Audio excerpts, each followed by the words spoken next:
He had nothing. No home, no safety, no future anyone believed in. Just a black teenager carrying the weight of the streets on his shoulders. But one night, fate placed him face to face with a millionaire whose world couldn't have been more different.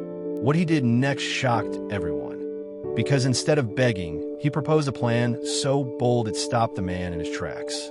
But was this his chance at a new life? Or the beginning of another cruel lesson about power, privilege, and race in America? Malik was only 17, but life had already taught him lessons most adults never face. Nights were spent on worn-out benches, days searching for scraps of food, and every moment haunted by the reminder that he had no home to go back to. Still, he carried himself with a quiet strength, keeping his notebooks close, pages filled with ideas, dreams, and plans no one bothered to hear. To most people passing by, he was invisible, just another homeless black teen, another statistic on the evening news. But Malik refused to let that define him. Every day, he told himself there had to be more, that somehow someone would listen.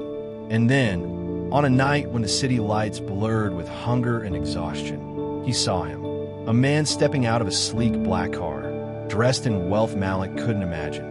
Their worlds were never meant to collide. Yet in that moment, as their eyes locked, Malik knew this was his chance. What he didn't know was how dangerous hope could be, or how one bold choice would set off a chain of events that no one could predict. Malik's voice trembled, but his eyes burned with determination as he stood before the millionaire. He wasn't asking for loose change, and he wasn't begging for pity. Instead, he unfolded a crumpled page from his notebook, an idea, a plan that had lived in his mind far longer than he had lived on the streets. "All I need," he whispered, "is someone to believe in me." For a moment, silence hung heavy in the night air.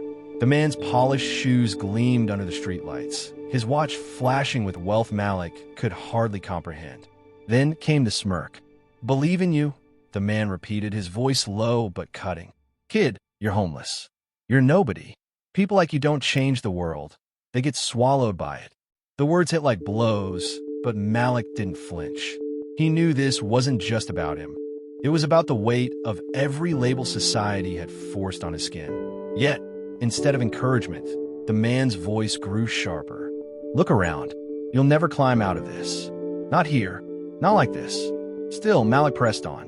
"You don't understand. I have a plan. I can make something real. I just need..." But before he could finish, headlights swept over them. A police car slowed to the curb. Two officers stepped out, their hands resting casually but intentionally on their holsters.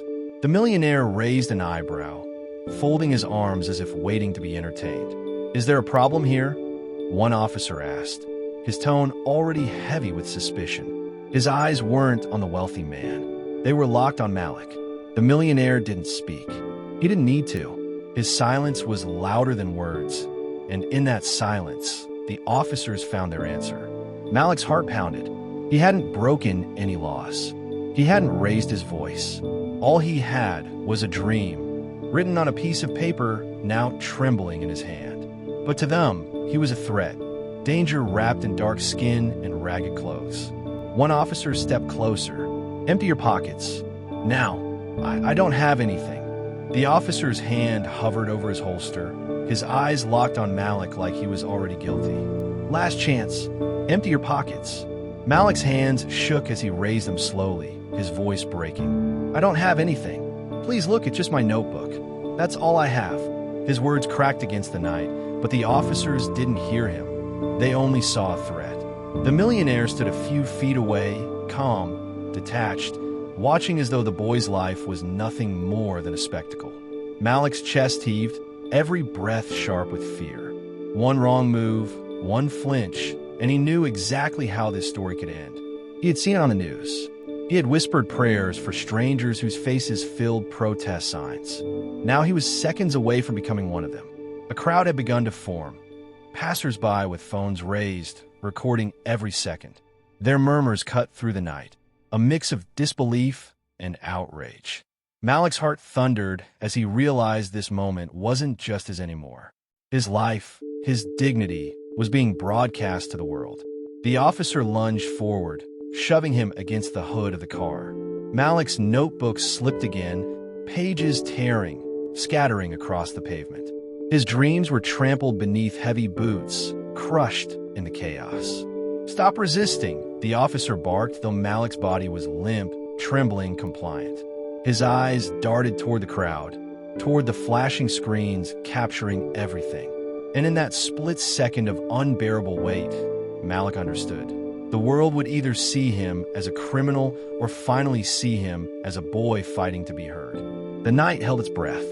Sirens wailed in the distance.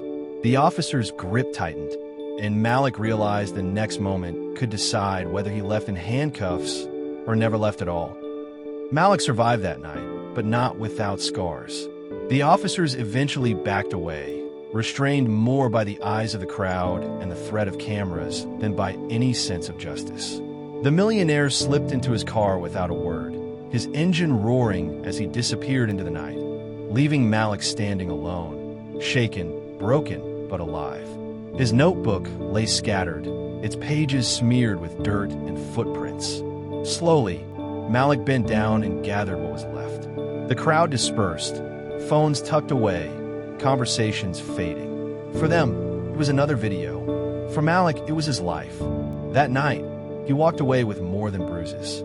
He carried the crushing weight of humiliation, the searing memory of being treated as less than human for daring to dream. But he also carried something else, the knowledge that his story had been witnessed. People had seen, people had recorded, and people would remember. This wasn't just one boy's struggle. Malik's fear, his pain, his survival, that was the story of countless others. Stories whispered in silence, buried in statistics, ignored until a phone camera forced the world to look. And so, the question lingers, how many more Maliks will it take? How many more notebooks torn apart? How many more lives nearly erased before change becomes more than a slogan? Because Malik's story didn't end that night, it began. And whether the world listens, whether the world acts, is up to us. Will we turn away, or will we finally face the truth that's been in front of us all along?